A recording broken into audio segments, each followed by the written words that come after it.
সম্মানিত উপস্থিতিরা, আপনারা কে কে ইসলামের জন্য জীবন দিতে প্রস্তুত আছেন? একটু দুই হাত উঠে আল্লাহকে দেখান এবং তাকবীর দেন। লিল্লাহে তাকবীর, লিল্লাহে তাকবীর। আর কোরআন হাদিস দেখানো। আল্লাহ পাক সুবহানাহু ওয়া তাআলা আমাদের সকলের হাতখানা কবুল আর মঞ্জুর করুন। পড়ি আল্লাহুম্মা আমিন।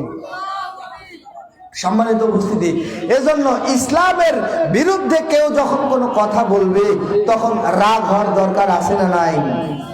একটা টাকলা মুরাদ, সকলের তার নাম জানেন না?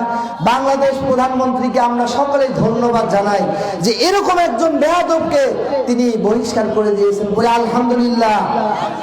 অবশ্যই যারা বেয়াদবি করবে কোরআনের সঙ্গে, যাদের মুখের ভাষা, ফেসবুকে বা অনলাইনে একটা ভিডিও ভাইরাল হয়েছে, দেখেন নাই?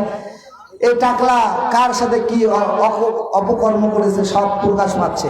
কিন্তু বাংলাদেশ প্রধানমন্ত্রীকে ধন্যবাদ না জানিয়ে আমি ঠিক থাকতে পারছি না যে এমন একজন নাস্তিককে তারা তাদের দল থেকে বহিষ্কার করেছে। পরে আলহামদুলিল্লাহ।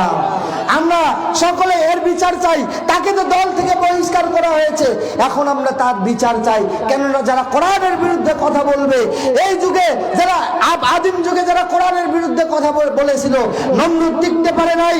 ইব্রাহিম আলাইহিস সালামের বিরুদ্ধে নমরুদ টিকতে পারে নাই। মুসা আলাইহিস সালামের বিরুদ্ধে ফেরাউন নেমেছিল, ফেরাউন টিকতে পারে নাই। মুহাম্মাদের বিরুদ্ধে আবু জাহেল নেমেছিল, আবু জাহেল টিকতে পারে নাই। ঠিক তেমনি ভাবে বাংলাদেশের জমিনে যারা কোরআনের বিরুদ্ধে চারণ করবে, যারা ইসলামের বিরুদ্ধে চারণ করবে, এমন কোন ব্যক্তি এই বাংলার জমিনেও টিকতে পারবে না। কথা বলেন ঠিক কিনা? আল্লাহ পাক সুবহানাহু ওয়া তাআলা কোরআনের হেফাজতকারী।